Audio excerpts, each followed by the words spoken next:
So I don't know about you, but do you know anyone who would not want to achieve financial freedom in their life?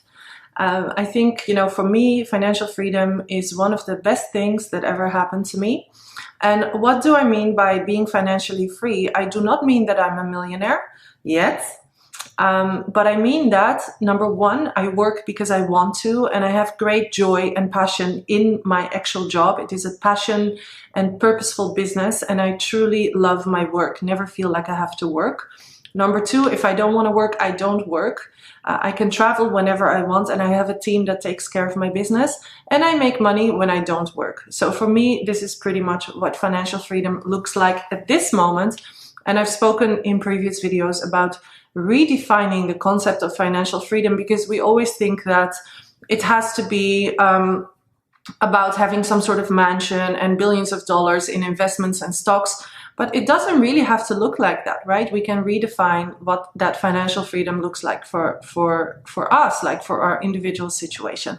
So anyway, I know from experience that having more freedom, having more money, having more finances to create that freedom is obviously something that brings a lot of joy and happiness and ease to life.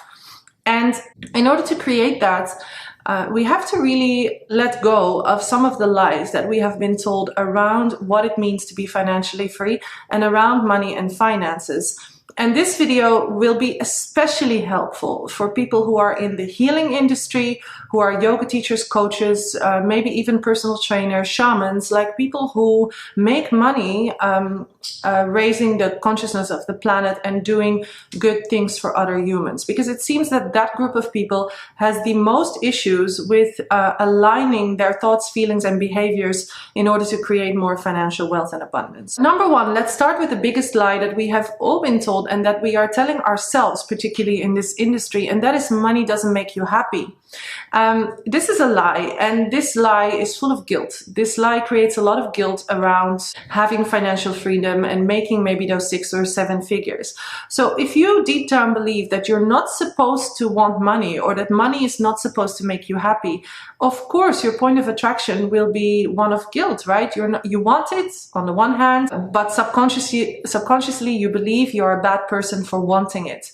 So obviously that kind of subconscious vibration cannot attract more money into your life, if that makes sense. And as we now know, or maybe you didn't know, 90% of our thoughts, feelings, and emotions are subconscious. So it's super important to be in alignment, meaning that our conscious thoughts have to be in alignment with our subconscious or unconscious thoughts. We have to make the unconscious conscious in order to attract and create what we want, right? So money doesn't make us happy, supposedly.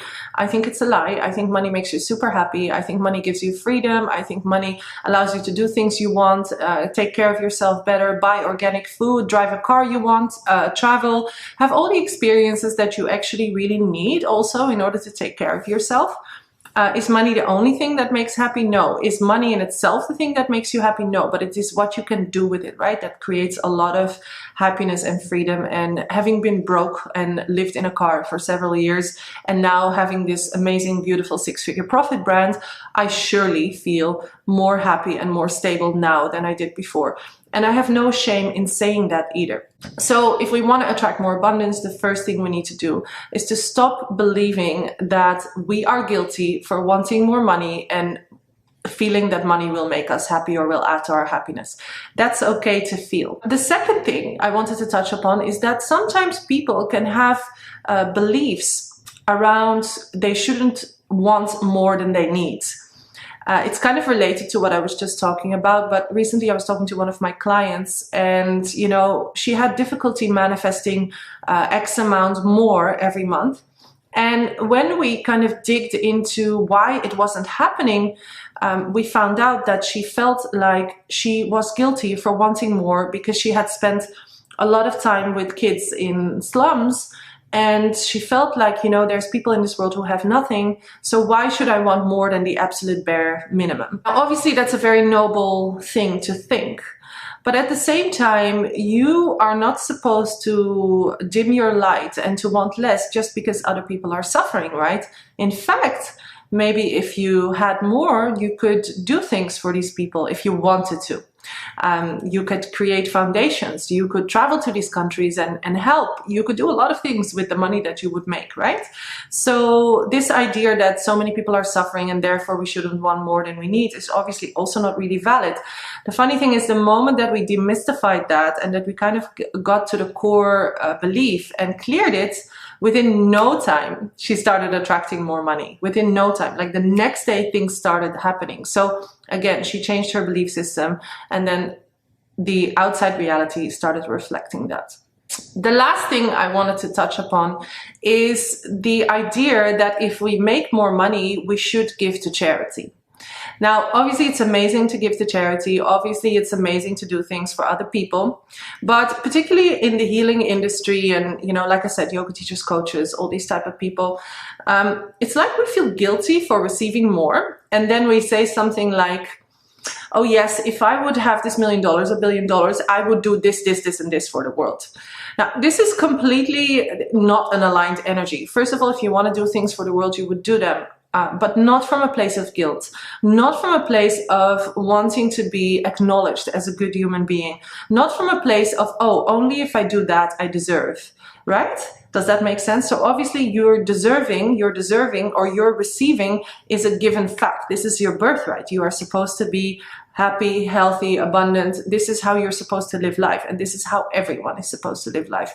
But now we have turned it into, oh, I only deserve that if I do good things for humanity, which is obviously, again, not true. It's a lie. We have to change that. We have to really feel that inner worth. Like, okay, I am able to receive this and this and this because I am. And then after, you can choose to do whatever you want with that. You can give to the world. You can give to humanity. You can start a foundation. You can give to charity. You can set up your own charity, whatever you want. I don't know a single person who has built their own success and who does not end up doing good things for other people, because that's in the end, you know, I guess what all humans pretty much want to do, right? They want to help, and we know how satisfying it is to help other people, and we know how blessed we are when we actually live in that much more abundant state. So of course it's important to help, but helping does not also necessarily mean that you give money to people. Helping can be done in many different ways. In fact, sometimes when you give people money, you might disempower them. Anyway, all in all, what I'm trying to say is that money tends to be a bigger taboo than sex for a lot of people. Money is a very interesting topic to me. I find it fascinating. I personally had a lot of issues with it when I was in my 20s, and I managed to really turn that around by changing my own belief systems, build a super successful brand, found on purpose and passion. And I'm actually sincerely passionate about sharing that with other people, because in my work as a yoga teacher and a yoga teacher trainer, I facilitate so many trainings, and every single year, 100% of the people that come to my trainings want to change their career, are not fully happy in their job, feel unfulfilled, feel like they have a lot of stress and anxiety. And it is my firm belief that we all deserve, or that we all are worthy of having work that makes us feel truly fulfilled, and that this is a possibility for everyone, not just for me, not just for some lucky people, but for everyone. So this is why I love sharing about this topic. And if you are interested in more of this, you can go to the link in my bio or in the box below to go to some of my free trainings, or join my online 12-week business course that I have developed with my heart and soul to help you find your passion and purpose and build a successful passion-based business. Okay, have a lovely day. Namaste. Bye.